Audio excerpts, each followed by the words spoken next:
pasukan khas yang telah ditubuhkan oleh mesyuarat CC yang lalu, di mana kita bincang dan menghalusi kaedah yang sesuai untuk pemilihan parti. Walhal kaedah ini mungkin tidak akan digunakan dalam pemilihan parti yang akan datang. Kaedah ini mungkin akan digunakan mungkin lepas 6 atau 8 bulan lepas dia dibincang dan diselesai. Kita bincang panjang lebar, adakah kita menggunakan sistem di mana tiap-tiap ahli MCA berhak untuk memilih barisan pucuk pimpinan pusat, atau kita menggunakan kaedah yang lain. Ahli jawatan kuasa dalam pasukan khas ini berpendapat bahawa kalau kita menggunakan kaedah di mana tiap-tiap ahli MCA berhak untuk undi dan memilih barisan pucuk pimpinan pusat, mungkin dia akan mencontohkan berbagai pertikaian. Antaranya ialah soal bilangan ahli MCA yang terlibat, begitu boleh dikatakan ramai, hampir 1 juta. Dan dari segi pemantauan, dari segi logistik dan pembelanjaan, mungkin dia akan menelankan masa pembelanjaan yang besar. Dan kami kena akui bahawa pemantauan akan juga menimbulkan banyak isu, kerana kami mempunyai lebih daripada 4,000 cawangan. So ini mungkin ada satu kaedah yang kita bincang, tetapi berpendapat mungkin belum sesuai diperkenalkan. Dan kita bincang kaedah yang lain, di mana kita menambah bilangan perwakilan untuk menentukan nasib pucuk pimpinan di pusat. Kaedah yang sedia ada ialah kita bergantung kepada 2,400 perwakilan pusat MCA.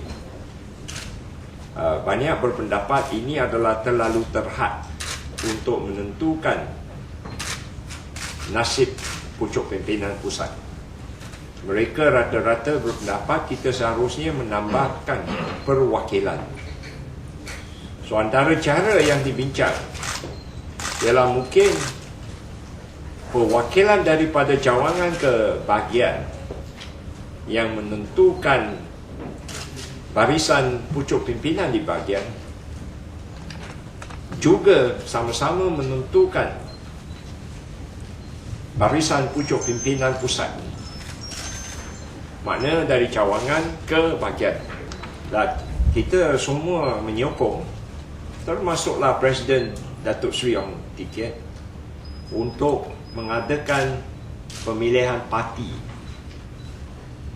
supaya kita dapat memilih barisan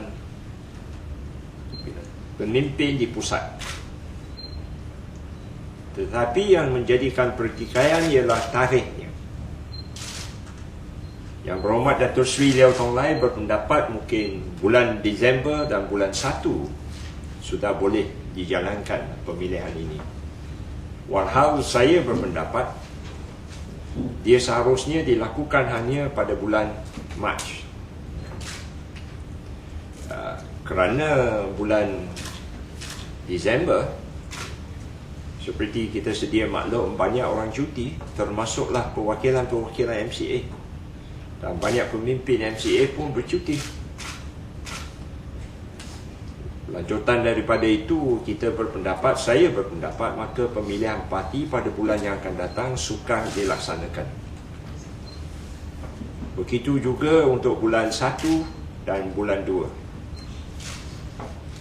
Kerana kita sedia maklum juga, bulan 1 banyak orang sibuk juga dengan sekolah, anak-anak mereka dengan Tahun Baru Cina yang berlangsung pada Februari. So, saya berpendapat untuk masa yang paling sesuai dan membolehkan urus setia untuk bersiap sedia menjalankan pemilihan mungkin bulan 3. So, dari segi pencapaian kefahaman ialah kita semua sama bersetuju kita seharusnya mengadakan pemilihan parti. Presiden MCA Datuk Seri Ong Kee berpendapat beliau juga bersetuju, tetapi beliau kerana di luar negeri, saya dipahamkan beliau bersetuju untuk diadakan mungkin lepas 6 atau 8 bulan daripada sekarang.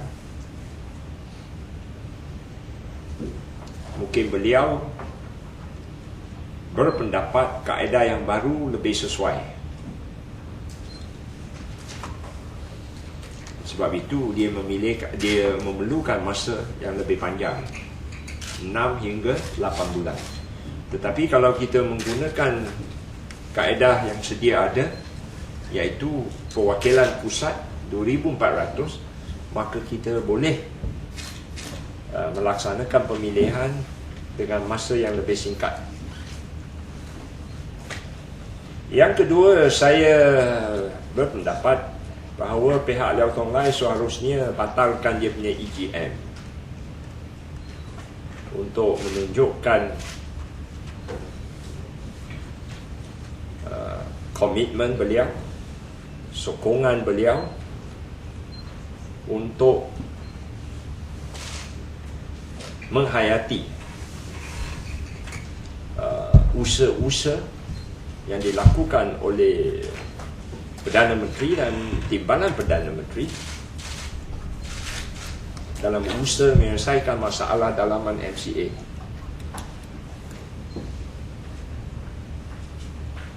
Dan saya juga berpendapat bahawa untuk memastikan tempoh masa yang sesuai